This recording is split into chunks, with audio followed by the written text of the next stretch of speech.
एक व्यक्ति बहुत ही भूखा था। वो एक दुकान वाले के पास पहुंचा जहां समोसे मिलते थे। उसने पूछा दुकान वाले से, ये समोसे की कीमत कितनी है जो मेरी भूख मिटा सके। उसने कहा 10 रुपये। उसने कहा ले आओ, मैं खाने को तैयार हूं। उसने एक समोसा दिया उसको खाने के लिए, फिर दो दिया, फिर तीन दिया। उसकी भूख ही नहीं मिट रही थी।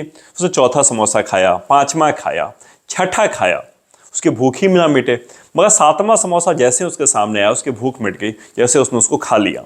उसको बड़ा अच्छा लगा कि चलो फाइनली मेरी भूख खत्म हो गई। उसने दुकान वाले की तरफ मुड़ा और 10 रुपए जेब में से निकाल के चलने लगा। दुकान वाले ने कहा, तुमने तो 7 समोसे खाए, तुमने सिर्फ 10 रुपए दिए, क्यों? 70 रुपए निकालो। उसने कहा, किस बात के 70 रुपए? तुम्हें तो बताया था कि समोसे की कीमत 10 रुपए है। तो उसने कहा, बिल्कुल तुम सही बोल रहे हो, मैंने कहा था समोसे की कीमत 10 रुपए है, मगर तुमने तो 7 खाए हैं। उसने कहा, तुमने ध्यान से मेरी बात सुनी नहीं। मेरी कम्युनिकेशन पहली बार से ही सही थी। मेरी भूख को मिटा देने वाले समोसे की कीमत कितनी है मैंने ये पूछा था। अब मेरे पिछले 6 समोसों से मेरी भूख नहीं मिटी। मेरी भूख तो 7वें समोसे से मिटी है। इसका मतलब है कि मैं सिर्फ 7वें समोसे के पैसे दूंगा, क्योंकि 6 समोसे मेरा कुछ नहीं बिगाड़ पाए, कुछ नहीं हुआ उससे मुझे। तो मैं क्यों 6 समोसे के पैसे दूं? क्योंकि भूख मिटा देने वाले समोसे की कीमत तुमने 10 रुपए बताई थी, तो मैं तुम्हें 10 रुपए दिए हैं। बात सुन के तो बिल्कुल लॉजिकल लगती है कि हाँ, बात तो इसने बिल्कुल सही कही कि भूख मिटा देने वाला समोसा तो 7वां ही है, ये बात सच है, मगर वहां तक पहुंचने में 6 समोसों का सहयोग था। ये बात यहां पर गौण हो रही है।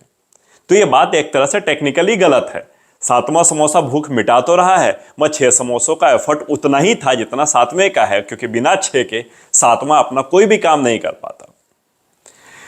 इसी तरह की सिचुएशन हमें डे टू डे लाइफ में देखने को मिलती है। कोई एक किसान के पास आप जाके बात करें और उससे बोलें कि आपकी जमीन बहुत ही उर्वरक है, इसमें क्या हम दाने छिड़क दें तो क्या इसमें फसल हो जाएगी? तो कहेगा नहीं, संभव ही नहीं। अगर आप ऐसे ही रेडी, जो जमीन रेडी नहीं है उस पर आप दाने डाल देंगे तो कभी भी कुछ भी नहीं होगा। चिड़िया आएंगे उस दानों को खा के चले जाएंगे। मगर वही जमीन यदि रेडी हो जाए, उसमें आप दाने यदि एक एक गाड़ें या छिड़क दें और प्रॉपर तरीके से उसमें पानी डाल दें तो उसमें पौधे निकल जाएंगे।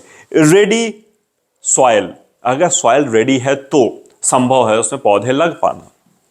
इन्वायरमेंट रेडी है, आप जो चाह रहे हैं वैसा मिल जाए तो इन्वायरमेंट भी उस तरह से रिएक्ट करेगा। इसको बोलते हैं प्रिंसिपल रूल ऑफ 90-10। 90-10 का रूल है। 90% आपकी कम्युनिकेशन दूसरे व्यक्ति के माइंड को सेट करने के लिए होती है, प्रिपेयर करने के लिए होती है। 90% एफर्ट आपका दूसरे के दिमाग में आप अपनी बात डालना चाहते हैं उसके लिए प्रिपेयर कर रहे होते हैं। जब तक आप किसी का ब्रेन प्रिपेयर, किसी का माइंड प्रिपेयर अपने कम्युनिकेशन से नहीं करेंगे, लास्ट का 10% बेकार चला जाएगा। बिल्कुल समोसे की तरह, शुरू के यदि 6 समोसे नहीं डाले गए होते बॉडी के अंदर तो 7वां समोसा कुछ भी नहीं कर पाता।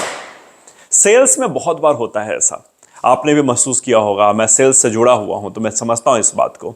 हम सीधे जाते हैं और उम्मीद करते हैं कि हमें रिजल्ट मिले, ऑर्डर्स मिले।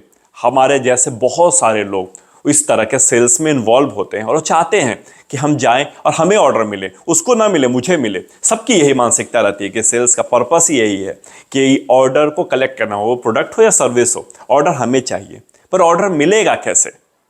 ऑर्डर किसी खास लोगों को ही ज्यादा और किसी खास को कम क्यों मिलता है, इस पर भी विचार किया गया है। और 90-10 का रूल कहता है कि ऑर्डर उन्हीं को मिलता है जो ब्रेन को प्रिपेयर करने के लिए काम करते हैं।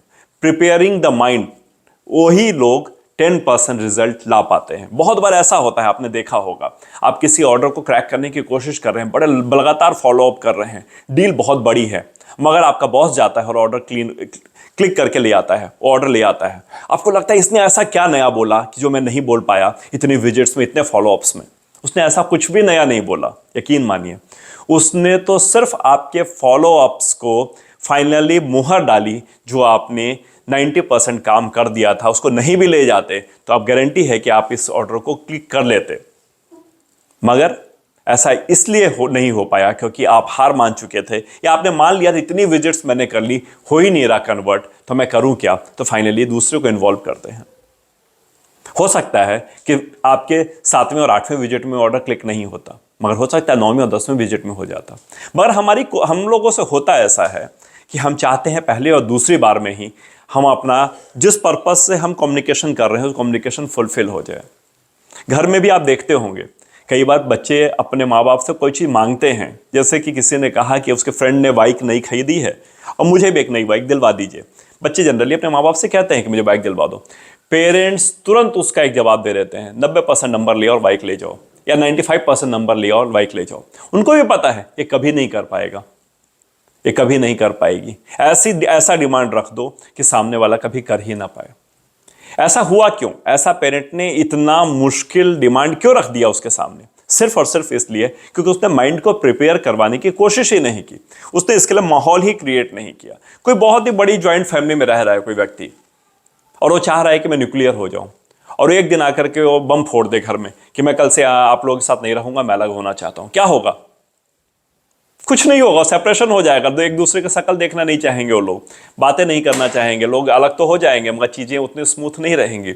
मगर इसी की तैयारी यदि 1 साल, 1.5 साल, 2 साल पहले से करनी शुरू कर दी जाए, बताया जाए, मेरिट्स बताया जाए न्यूक्लियर फैमिली के, बताया जाए कि अगर ज्वाइंट फैमिली में रह के सब समस्याएं आ रही हैं, यदि हम न्यूक्लियर हो जाते हैं तो ऐसा हो, और एक दिन जाकर के वो डिसीजन लिया जाए कि हम ऐसा करते हैं तो इससे ऐसा होगा, तो आपको क्या लगता है किस में ज़्यादा फर्क पड़ेगा? 90-10 का रूल बिल्कुल स्ट्रिक्टली फॉलो किया जाता है कम्युनिकेशन में। यदि कम्युनिकेशन आपकी प्रॉपर है मगर आपने 90% टाइम ब्रेन को सेट करने के लिए, माहौल बनाने के लिए नहीं दिया है, तो 10% लास्ट का जो रिजल्ट है वो नहीं आएगा, और यदि आएगा भी तो ड्रास्टिक होगा, आपको नुकसान कर जाएगा। बहुत बार ऐसा होता है लव मैरिज के केस में, पेरेंट्स पे बच्चे जाकर के बोलते हैं कि मुझे वो लड़का पसंद है, मुझे वो लड़की पसंद है। होता क्या है?